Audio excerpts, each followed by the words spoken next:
बस।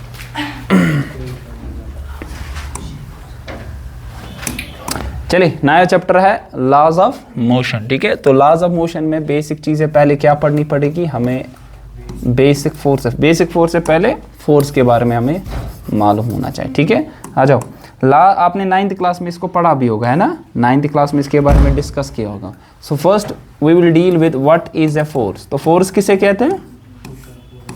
Exactly, force is an external agency. Force हमारे पास एक एक्सटर्नल एजेंसी है। कौन सी एक्सटर्नल एजेंसी? शाबाश। जो कि किस फॉर्म में होगी? किस फॉर्म में होगी? इसकी फॉर्म हो सकती है या तो पुश या तो पुल। अच्छा, या तो कभी स्ट्रेच कर सकते हो, है ना, या तो लिफ्ट करते हो, है ना, या तो आप कंप्रेस करते हो, एटसेट्रा। इस फॉर्म में होगा। और इसकी वजह से क्या होगा sir? It changes the state of a body. It changes state of a body. Body की स्टेट को जो चेंज करता है, we call this quantity as force. So force is an external agency which changes the state of a body, which can be in the form of push, pull, stretch, lift, etc. किसी भी form में आपके पास हो सकता है। ठीक है, अब आपके पास फोर्स को कैसे मेजर किया जाता है? इसका मेजरमेंट, शाबाश बोलो, फोर्स को किस में मेजर किया जाता है? Metre per second. Metre per second कब से होने लगा? हाँ, फोर्स को किस में मेजर किया जाता है? अरे न्यूटन में। क्या हो गया? मेजरमेंट ऑफ फोर्स न्यूटन में किया जाता है। सो न्यूटन इसका कौन सा यूनिट है? SI unit. और एक यूनिट इसका CGS, that is dyne. Dyne is it is CGS unit. और आपको रिलेशनशिप इसके बारे में पता भी है ना, पढ़ा था यूनिट्स एंड मेजरमेंट में। एक न्यूटन कितने dance? State of a body, sorry state of a body. एक बॉडी की स्टेट को चेंज करता है। चलिए, एक न्यूटन कितने डाइन्स? थोड़ा दूर दूर जाओ, आप लोग थोड़ा दूर दूर जाओ, जाओ 2-3 स्टेप्स उधर। हाँ जाओ, 1 2 3, 1 2 और 1। आप भी जाओ, उठो, जहाँ बैग है ना उधर ही जाओ। ये किसका बैग है? हाँ, आप भी जाओ इधर, सीधे में भी है तुझ ना। चलो बोलो, एक न्यूटन कितने डाइन्स होता है? It is 10⁵ dance. ये आपने पढ़ा था। अच्छा, फोर्स के डायमेंशंस क्या है? फोर्स के डायमेंशंस, शाबाश, इट इज m⁴1, l⁴2, नहीं l⁴1, t⁻⁻2। पढ़ा था ना ये चीजें? तो बेसिक चीजें आपने वहां पे डिस्कस की होगी। चलिए, अब हमें मेन चीज जो इसमें है, जिससे हमें स्टार्ट करना ये chapter, that is the basic force. इससे पहले आपने पढ़ा हो, इसमें आपके पास वो न्यूटन्स के 3 लॉज। ठीक है, हम वो डिटेल में आगे जाके पढ़ेंगे। मेन चीज जो हमारे पास यहाँ जरूरत है, that is the basic force. First of all we will deal with that basic forces. So what are the basic force which we are discussing here? So basic force में पहला फोर्स जो हमारे पास यहाँ पे आएगा, जो हमें डिस्कस करना है, that will be the weight of a body. दूसरा जो हमारे पास बेसिक फोर्स है जो हमें डिस्कस करना, that is normal reaction. Normal reaction. तीसरा जो हमारे पास है, that will be the tension. ठीक है, और एक हमारे पास है, that is the frictional force. आगे जाके इसके बारे में हम पढ़ेंगे, फ्रिक्शन के बारे में या फ्रिक्शनल फोर्स के बारे में। ये 4 इंपॉर्टेंट फोर्सेस है जो कि यहाँ पे आप कहीं ना कहीं देखोगे। ठीक है, सो ये सारे फोर्सेस, इसके बारे में बेसिक आपने 9th क्लास में पढ़ा होगा। ठीक है, अभी 11th क्लास या आपका एंट्रेंस एग्जामिनेशन है, वहाँ पे तो कहीं ना कहीं आपको ये यूज हो जाएगा। ठीक है, सो स्टार्ट करते हैं। पहला ही जो हमारे पास है, that is the weight of a body. ठीक है, so can you tell me what is a weight? वजन। हाँ, वेट मीन्स वजन। So what is weight? Sir, weight, it is the gravitational force of attraction towards the surface of earth. Earth किसी भी body को अपनी तरफ attract करता है by a force, that force is called force of gravity and simply that is called weight. अगर आपके पास कोई बॉडी होगी, अगर आपके पास कोई बॉडी है जिसका मास m है, तो towards the earth, surface of earth की तरफ इसके फोर्स आता है, that we called as a weight, जो कि किसके बराबर होता है? Mass into acceleration due to gravity. ठीक है, और g का वैल्यू आपको मालूम है कितना होता है? What is the value of g? 9.81 metre per second square on the surface of earth, ठीक है ना। और नियरली हम कितना लेते हैं फिर इसको 10 मीटर पर सेकेंड स्क्वायर। जब तक नहीं मेंशन करके होगा आपको लेना कितना है sir 9.81 metre per second square. And this force जो वेट हमारे पास है, which type of force is it is pulling force. ये कौन सा फोर्स है sir, it is a pulling force, always it is towards the surface of अर्थ। और जो आपको मालूम है ये जो वेट है ना ये कहां पे एक्ट करता है, it act at COG। COG मतलब centre of gravity. So what is the centre of gravity, it is that point within a body where whole weight of a body it acts. ये वो point है body का जहां पे पूरा का पूरा वेट बॉडी का एक्ट करता है, ठीक है। सो अगर बात करें कि सेंटर ऑफ ग्रेविटी कहां होता है, सर सेंटर ऑफ ग्रेविटी होता है ज्योमेट्रिकल सेंटर के बराबर, किन के लिए, सिमेट्रिक बॉडीज के लिए। ज्योमेट्रिकल सेंटर, ज्योमेट्रिकल सेंटर का मतलब है कि जो बॉडी का एक्चुअली सेंटर होता है, ठीक है ना, ज्योमेट्री के हिसाब से, और अल्टीमेटली वहीं पे, लेकिन किन के लिए, for symmetric bodies. Symmetric bodies वो बॉडीज होती है जिनकी एक्सिस ऑफ सिमेट्री होती है। एक्सिस ऑफ सिमेट्री वो एक्सिस है जहां पे बॉडी को दो हिस्से एग्जैक्टली होते हैं, ठीक है ना। सो बता कोई सिमेट्रिकल बॉडी। सो पहली सिमेट्रिकल बॉडी स्फीयर आप बता सकते हो या सर्कल, ठीक है। तो इसका कहां पे होगा सेंटर ऑफ ग्रेविटी, कहां एक्ट करेगा sir, that will act at the centre, ठीक है ना। अच्छा बता दो स्क्वायर के लिए कहां पे होगा, जहां पे डायगोनल्स क्या करेंगे सर, मीट, है ना सर, यहाँ पे। अच्छा रेक्टेंगल के लिए भी ऐसा ही होगा ना, जहां पे इसके डायगोनल्स मीट करेंगे। और आपके पास ट्राइंगल अगर लेंगे तो ट्राइंगल का कहां पे होगा, ट्राइंगल का जहां पे सेंट्रॉइड होगा। सेंट्रॉइड का माने क्या है सर, सेंट्रॉइड वो पॉइंट है जहां सारे आल्टीट्यूड्स क्या करते हैं सर, मीट, ये वाला और ये वाला आल्टीट्यूड मीट करता है। सो इसका वेट यहाँ की तरफ होगा, इसका weight towards the surface of earth होगा, दैट इज वर्टिकली डाउनवर्ड्स। कितना होगा, W=m/g। इसका वेट भी डाउनवर्ड्स होगा, इसका वेट भी डाउनवर्ड्स होगा, इसका भी टुवर्ड्स द सरफेस होगा, ठीक है। So what is a weight, it is the gravitational force of attraction, pulling force. इसको कहते हैं दूसरा नाम हम फोर्स ऑफ ग्रेविटी भी, सिंपली फोर्स ऑफ ग्रेविटी, क्योंकि ये फोर्स ऑफ अट्रैक्शन होता है towards the surface of earth. It always acts at the centre of gravity. Centre of gravity होता है बॉडी का सेंटर, ज्योमेट्रिकल सेंटर, लेकिन किन बॉडीज के लिए, सिमेट्रिकल बॉडी। यूजुअली आप उनका देखते हैं। अगर अनसिमेट्रिकल होगी तो उनका वेक्टर सम लेते हैं। अनसिमेट्रिकल बॉडीज का कैसे लेते हैं, छोटी छोटी जो बॉडीज होती है ना बहुत सारी, उसमें उन छोटी छोटी बॉडीज का हम क्या देखते हैं, उन पे वेट कितना एक्ट करता है। Since weight is a force, force एक वेक्टर क्वांटिटी है कि स्केलर क्वांटिटी, फोर्स आपके पास एक वेक्टर क्वांटिटी है, तो इनका एक रिजल्टेंट कहां पे एक्ट करेगा, वही इसका सेंटर ऑफ ग्रेविटी होगा वहां पे, ठीक है। सो जी का वैल्यू आपको मालूम है, that is 9.81 metre per second square. अच्छा यहां पे बता दो कैसे वेट एक्ट करेगा। मान लीजिए कोई बॉडी इंक्लाइनेड प्लेन पे है, या आपके पास बॉडी कोई है जो कि इंक्लाइनेड प्लेन मतलब कि चढ़ाई पे, ठीक है। इसका कुछ मास होगा, मान लीजिए कुछ मास इसका m है, तो वेट कैसे एक्ट करेगा, बोलो। वेट देखो सरफेस ऑफ अर्थ ये है, ये अर्थ की सरफेस है, ठीक है, ये, तो वेट कहां से एक्ट करेगा, वर्टिकली डाउनवर्ड्स, ऐसे करके, W=m/g।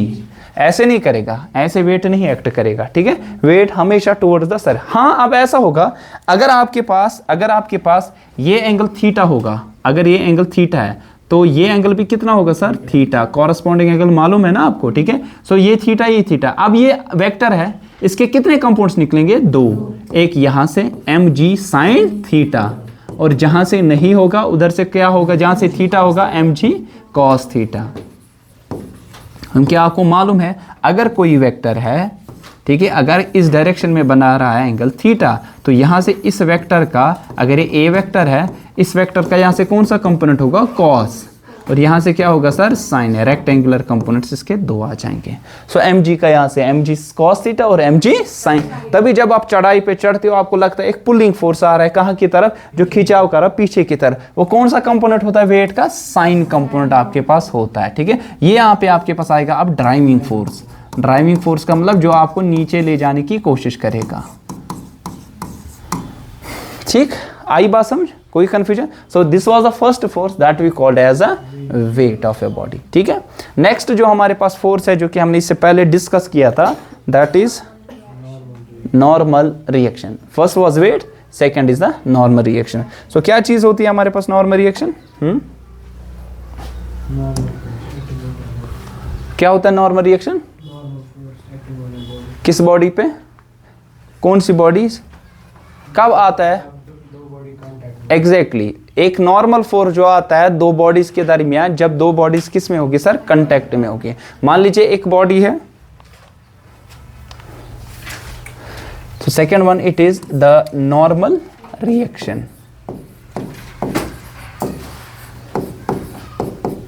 इसको हम R से डिनोट करते हैं या N से भी आप इसको डिनोट कर सकते हैं, ठीक है।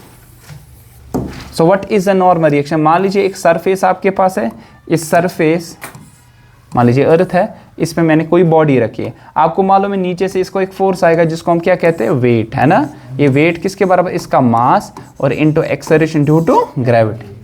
लेकिन आपको मालूम है कि जब आप सरफेस ऑफ अर्थ पे बैठे हो तो आप इजीली अपना पैर उठा सकते हो, है ना, इजीली जंप कर सकते हो। आप चिपके नहीं होते किसके साथ? सरफेस ऑफ अर्थ, वरना नीचे से आता है ना फोर्स एक आपको। सो ये जो आपके, हाँ फील तो करते हो, क्योंकि जब आप जंप लगाते हो आप वापस कहाँ की तरफ जाते हो? अर्थ की तरफ, ठीक है, क्योंकि आपके पास वहां पे वेट एक्ट करता है, लेकिन आप इजीली ऊपर उठ पाते हो, ठीक है। सो आपके पास एक्चुअली क्या होता है, सरफेस जो आपके पास नीचे ग्राउंड है ना, एक आपस में वापस एक फोर्स देता है, that we call the reaction force, ठीक है, जो कि इस वेट को क्या करता है सर? काउंटर बैलेंस करता है, ठीक है ना। दस that force which is in contact with in the two bodies, such force is called the way normal reaction. Reaction का मतलब क्या होता है? That is the response. Reaction का मतलब क्या होता है? रेस्पॉन्स। इस फोर्स का रेस्पॉन्स इस डायरेक्शन में आएगा और इस बॉडी के नॉर्मल आएगा, that's why it's called normal reaction, ठीक है। ऐसा मान लीजिए ये दो बॉडीज है और दो बॉडीज है, ये एक बॉडी है, ये दूसरी बॉडी है आपके पास, ठीक है। ये बॉडी A है, ये बॉडी B है, ठीक है। अब ये बॉडी, इसको नीचे से आएगा वेट, है ना, M मास ऑफ A, ऐसे लिखेंगे शॉर्टकट में, वेट ऑफ A, शॉर्ट में भी लिखूंगा वेट ऑफ A, ठीक है। लेकिन और क्या फोर्स आ जाएगा इस पे ये धक्का देगा आप, कौन? ये अगर ये ग्राउंड पे है ना, तो इसको नॉर्मल रिएक्शन मिलेगा, वापस मिलेगा ना, किसकी वजह से? ग्राउंड की वजह से। Normal reaction between A and ground, ठीक है। अब बी देखो, बी को नीचे से क्या आ जाएगा? वेट आ जाएगा ना, वेट ऑफ बी। लेकिन ए क्या देगा? ए देगा इसको धक्का ऊपर की तरफ, ठीक है, तो इसको आएगा normal reaction between A and B. लेकिन साथ ही में बी भी कंटैक्ट किसके साथ है? ए के साथ, तो बी भी क्या देगा? नॉर्मल रिएक्शन किसको देगा? वो देगा ए को। तो normal reaction between B and a. इसको मैं अलग से ऐसे बना दूं, ये ए था, इसको मैं अलग से ऐसे बना दूं, ये बॉडी ए थी, ए बॉडी जो थी, इसको नीचे से आ रहा है वेट, बोलोगे वेट, और क्या आ रहा है? धक्का दे रहा है, कौन दे रहा है? B, that is the normal reaction, normal reaction between A and B. और दे रहा है ग्राउंड वापस, है ना, normal reaction between B and ground. ये फोर्सेस पे लग रहे हैं। अच्छा मुझे बता दो बी पे क्या क्या लग रहा है, बताओ बी पे क्या क्या लग रहा है? ये बी है, इस पे क्या क्या फोर्सेस है? नीचे तो आ रहा है वेट, आ रहा है ना, नीचे आ रहा है वेट, और ए दे रहा है धक्का, means normal reaction between A and B. और कुछ लग रहा है? नहीं, और कुछ भी इस पे नहीं लग रहा है, ठीक है। दीज आर, आपको क्यों लेट होता है रोज? So these are the different force which are acting on this body, ठीक है। So what is normal reaction? It is the reaction force between the two bodies, ठीक है। अगर एक बॉडी दूसरी बॉडी के साथ कांटेक्ट में है ना, तो ये दूसरी body same amount of force वापस देती है, लेकिन but in opposite direction. Likewise अगर आप क्या लगाते हो, मुक्का लगाते हो या कुछ हिट करते हो किसी भी यहाँ पे दीवार के साथ, तो आपको वापस लग जाती है। क्यों लगती है? क्योंकि जिस फोर्स से आप यहाँ हिट करोगे सेम अमाउंट ऑफ फोर्स आपको वापस मिलता है। Newton's third law of motion, for every action there is equal and opposite reaction, that reaction is this normal force. Why it's called a normal reaction? It is always normal to the body. normal का मतलब यहाँ perpendicular to the surface of the body. अच्छा यहाँ पे बता normal reaction कैसे आ जाएगी? ये बॉडी ऐसे है, बोलो क्या क्या फोर्स इस पे हो गए? पहले आप बोलोगे इस पे जो फोर्स आ रहा है ना sir, that is the weight, है ना सर, नीचे आ रहा है weight, that is mass into acceleration due to gravity, ठीक। और अगर ये एंगल थीटा है तो ये एंगल भी कितना होगा? थीटा, ठीक है। तो आप बोलोगे सर ये एंगल भी थीटा, यहाँ से क्या आ जाएगा? mg sin थीटा, और यहाँ से क्या आएगा सर? mg cos theta. अब ये किसके साथ कांटेक्ट में? ये बॉडी इस वेज के साथ, इंक्लाइंड प्लेन के साथ। क्या ये इस सरफेस के साथ है कि इस surface?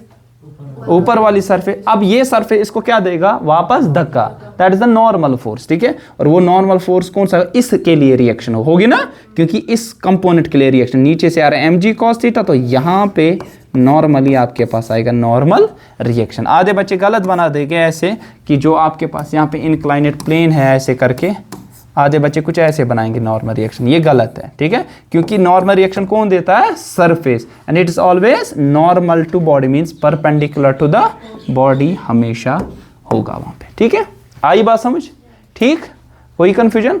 So first force was weight, second force was normal reaction. There is another force that we called as tension.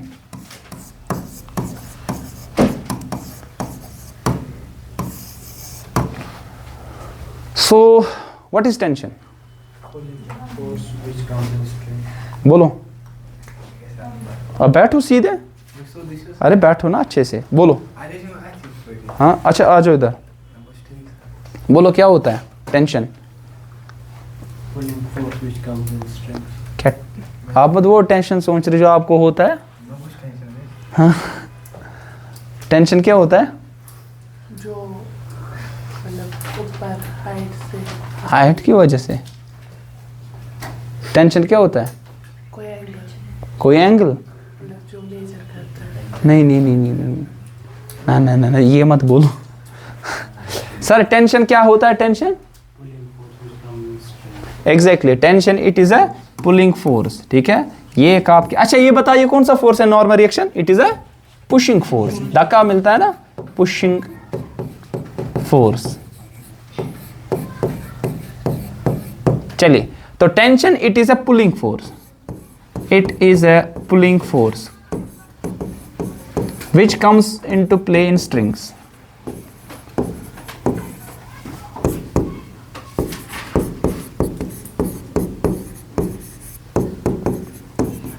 String का मतलब है रस्सी। अब ये रस्सी कोई भी हो सकती है, यही बोलने वाली। ये बोलने वाली थी, अच्छा अच्छा अच्छा अच्छा मैंने नहीं सुना अच्छा, टेंशन हमारे पास होता है pulling force which comes play into strings, ठीक है। स्ट्रिंग्स में ये स्ट्रिंग कौन सी हो सकती है, ये घास की भी हो सकती है, प्लास्टिक की भी हो सकती है, ये आपके पास यहाँ पे वायर भी हो सकती है, कोई मान लीजिए कॉपर की हो सकती है, आयरन की भी हो सकती है, ठीक है। सो स्ट्रिंग यहाँ पे जैसे आपको दिमाग में आ रहा है प्लास्टिक वाली, ऐसी स्ट्रिंग जरूरी नहीं है, कोई भी टाइप की स्ट्रिंग होगी। ऑब्वियसली जो स्ट्रिंग जिसकी स्ट्रिंग ज्यादा टेंशन उसमें क्या होगा सर, ज्यादा होगा। अब ये कौन सा फोर्स है, मैंने कहा ये पुलिंग फोर्स होता है। टेक एन एग्जांपल, आपके पास मान लीजिए मैंने सीलिंग के साथ यहाँ पे एक बॉब को जोड़ के रखा है। Bob you know, Bob is nothing but it's a metal surface, कुछ भी एक बॉडी, इसका कुछ मास होगा। तो मैंने एक स्ट्रिंग के साथ, ये है रस्सी यहाँ पे, ठीक है, दिस इज स्ट्रिंग, इसके साथ इसको जोड़ के रखा है, ठीक है। सो आप अगर देखोगे कि आपके पास यहाँ पे नीचे से आ जाएगा, इसको क्या आ जाएगा सर, वेट है ना, तो नीचे से आ जाएगा mg, it's like that this, क्या सर। अब रहना चाहिए यहाँ पे,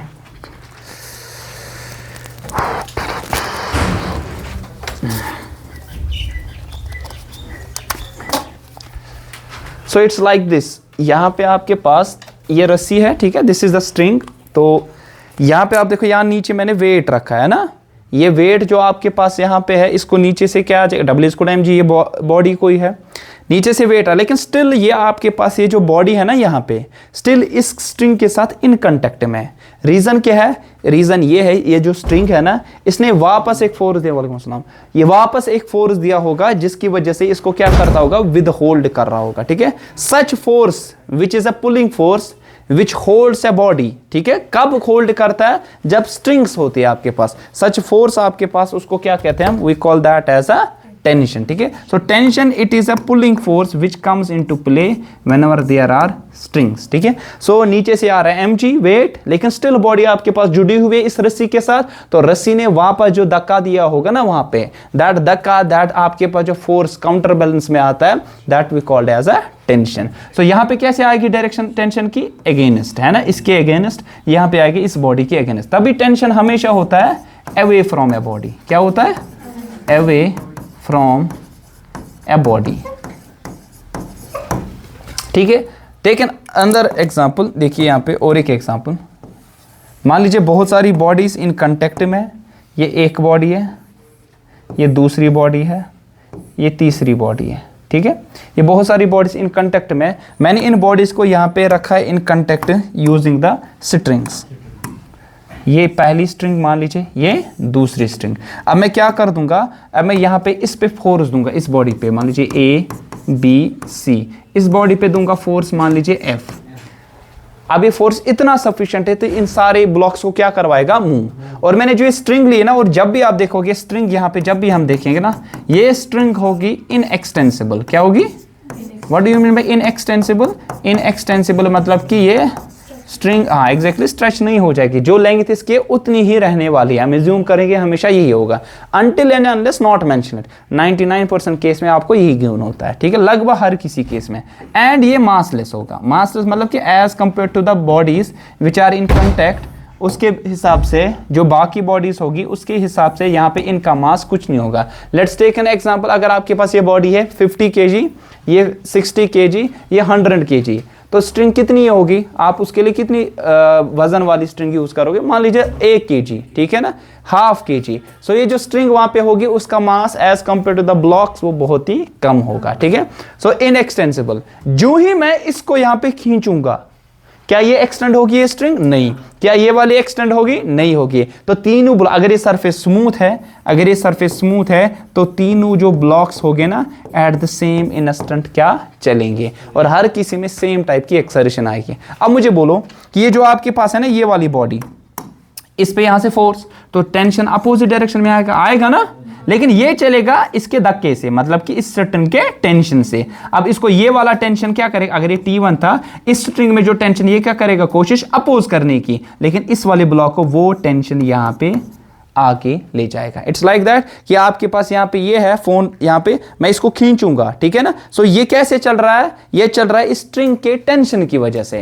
ये जो आपके पास यहाँ टेंशन आ रहा है ना, हमेशा मैंने बोला इसकी डायरेक्शन क्या बनाओगे, अवे फ्रॉम द बॉडी। ये बॉडी के अवे, इस बॉडी के अवे, इस बॉडी के अवे, इस बॉडी के अवे। ये बी ब्लॉक चलेगा T1 स्ट्रिंग में जो टेंशन आ रहा है, ए ब्लॉक चलेगा जो मैं फोर्स दे रहा हूं, और सी ब्लॉक चलेगा तब जब मैं इस बॉडी, इस स्ट्रिंग में क्या आ जाएगा, tension, that is the T2 tension.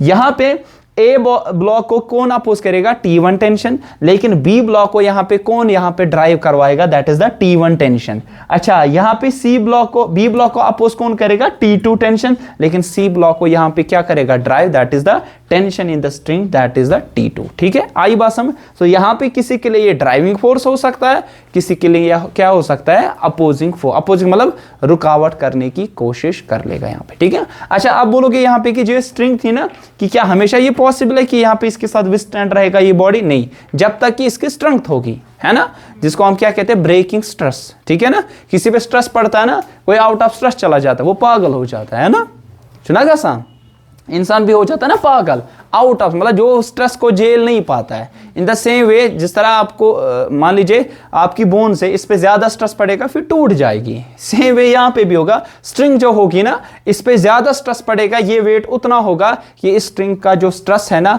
वो यहाँ पे थ्रेशोल्ड से ज्यादा जाएगा और अल्टीमेटली ये ब्रेक हो जाएगी। तब यहाँ टेंशन कितना बनेगा सर, दैट विल बी 0, तब टेंशन यहाँ पे होगा ही नहीं, ठीक है। तो these were the basic forces which you have to study here. One is tension, normal reaction, third one it is the weight. ये तीनों चीजें हमने यहां पे डिस्कस की। और एक है फ्रिक्शन, लेकिन हम लेटर ऑन में इस चैप्टर के एंड में वो पढ़ेंगे, that is called the friction, ठीक है। फ्रिक्शन क्या चीज है, आपने बचपन में ही पढ़ा होगा, it's opposing force when two bodies are in contact. और हमेशा ड्राइविंग फोर्स के क्या होता है सर, अपोजिट। वहां पे डिटेल में पढ़ेंगे, लेकिन यहां पे कुछ और चीजें जो हमें जानने का हक है, ठीक है।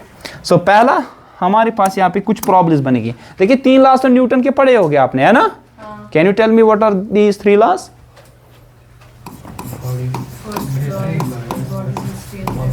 हाँ, न्यूटन्स 3 बचपन में पढ़ते हो ना, लॉस ऑफ मोशन।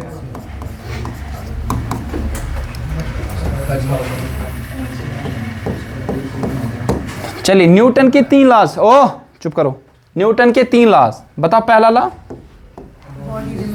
अच्छा क्या कहते हैं उसको, लॉ ऑफ इनर्शिया, नाइस, ठीक है, law of inertia, that we called as law of inertia.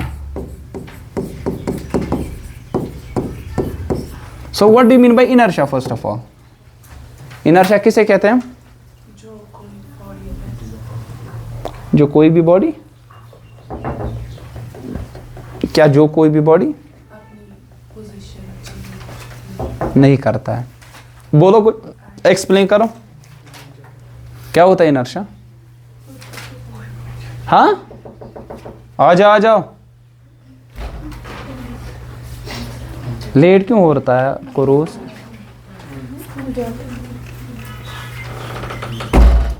जाओ बैठो जाओ।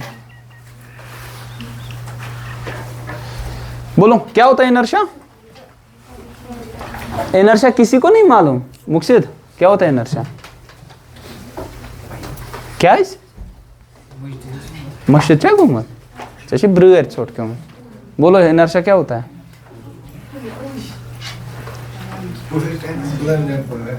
ये क्या, पेन नीचे रखो, चाहे छान छी घूमत तेलगो सुलिगर करूँ वाट निम किताब विताब बुअर वुअर सुलिगर को तो दिवन हो। बोलो इनर्शिया नहीं मालूम है किसी को?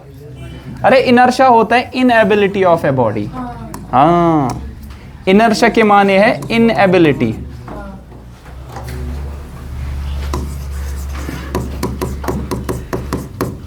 Of a body to change its state, है ना, टू चेंज इट स्टेट। कौन सी स्टेट?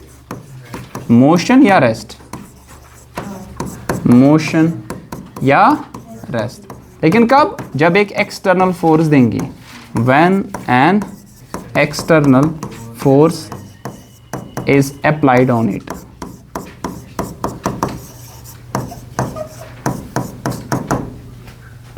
जब इस पे हम क्या देते हैं? एक एक्सटर्नल फोर्स अप्लाई करते हैं। This inability we call this as inertia, ठीक है ना।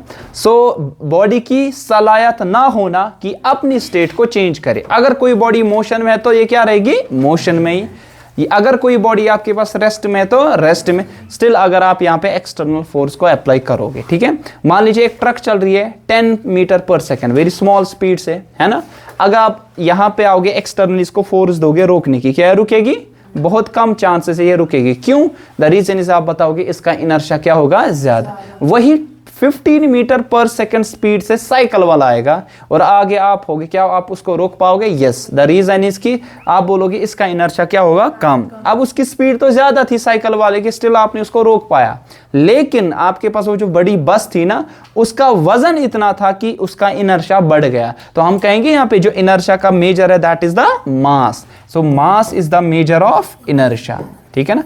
मास आपके पास है measure of inertia. So inertia को मेजर हम करते हैं अगर बॉडी का वजन ज्यादा होगा। हाँ, स्पीड भी एक फैक्टर आपके पास है, लेकिन मैंने एक एग्जांपल ऐसी भी दी, साइकिल वजन कम, स्पीड थोड़ी ज्यादा, ट्रक वाला उसकी स्पीड कम लेकिन मास बहुत ज्यादा है उसका, तो उसकी इनएबिलिटी बहुत ज्यादा है, ताकि अपनी स्टेट में जो है, अगर मोशन में तो मोशन में ही रहेगा। इसी तरह साइकिल वाला रुक के है, ट्रक वाला रुक के है। अब आप इस पे फोर्स दो, सेम फोर्स जो ट्रक वाले पे दे रहे हो वही साइकिल वाले पे, कौन मोशन में आएगा? साइकिल रेस्ट से मोशन में। लेकिन ट्रक वाला नहीं आएगा। ट्रक जो आपके पास वहां पे होगी वो उसका वजन बहुत ज्यादा होगा, जिसकी वजह से रेस्ट से मोशन की तरफ वो नहीं आ सकता है। This inability we call this as inertia कहते हैं, ठीक है। सो जितना वजन ज्यादा उतना ही इनर्शिया क्या होगा sir? That will be more, ठीक है। अच्छा, एक चीज और, क्या इनर्शिया जो आपके पास है ये कभी ऐसा हो सकता है, रेस्ट में कोई बॉडी होगी तो उसको क्या कहेंगे? Inertia of rest. तब जो इसके पास इनर्शिया इनएबिलिटी होगी। ऐसा ही आपके पास इनर्शिया ऑफ क्या हो सकता है अगर कोई बॉडी किस में होगी? मोशन में। इसी तरह इनर्शिया ऑफ डायरेक्शन, डायरेक्शन को चेंज नहीं करेगी, एटसेट्रा।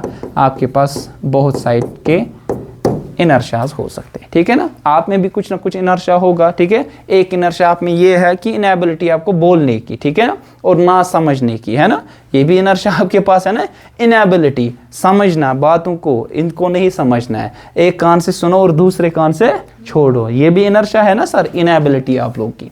अच्छा, पहला अब ला क्या कहता है? ये ला ये कहता है अगर कोई बॉडी आपके पास है, ये कोई बॉडी है, इसका कुछ मास है, ठीक है। अगर ये रेस्ट में है तो रेस्ट में ही रहेगी, अगर ये मोशन में है तो मोशन में ही रहेगी। कब तक? Until and unless N external agency, जिसको हम क्या कहते हैं sir? Force is applied on it. This is the first law of motion. एक बॉडी इसकी इनर्शिया की वजह से ये तब तक उसी स्टेट में रहेगा, वेदर स्टेट ऑफ रेस्ट या वेदर स्टेट ऑफ मोशन, जब तक कि इस पे क्या नहीं अप्लाई आप करोगे, एक external agency. That external agency we call that as force, and it should be sufficient to change it state. जिस तरह मैंने अभी बोला कि आपके पास ट्रक है, आप फोर्स दे रहे हो लेकिन रेस्ट से मोशन में नहीं आ रही है, आप फोर्स स्टिल अप्लाई कर रहे हो. रीजन ये है वो फोर्स उतना सफिशिएंट नहीं है ताकि आप इसको क्या करवाए, एक्सलरेट, कि आपको रेस्ट से कहां की तरफ लाए, इसको मोशन की तरफ इसको लाए. ठीक है, बात है समझ. This was the first law of motion. मतलब कि अगर आपके पास एफ एक्सटर्नल क्या होगा सर, 0 नहीं दिया आपने फोर्स, सो आपके पास क्या होगा, मोशन क्या रहेगी, अनचेंज्ड. मतलब मोशन में नहीं कहूंगा, स्टेट क्या रहेगी, अनचेंज्ड. स्टेट वो रहेगी unchanged.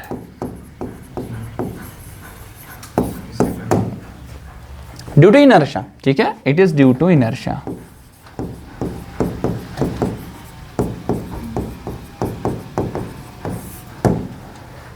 It is the inertia जिसकी वजह से सारी चीजें हो जाती है. ठीक है, बात आई समझ, कोई कंफ्यूजन, क्लियर.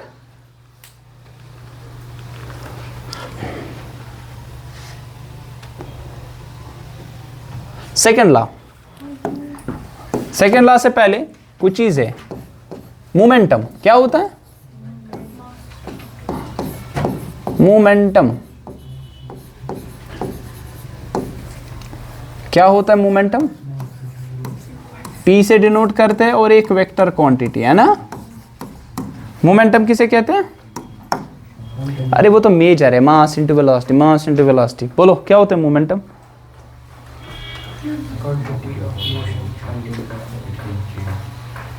या बोलो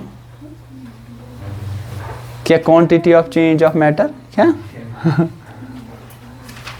क्या होता है मोमेंटम. इर्तिजा कादरी कहाँ गई, हाँ बोलो क्या होता है मोमेंटम. बशारत बताओ.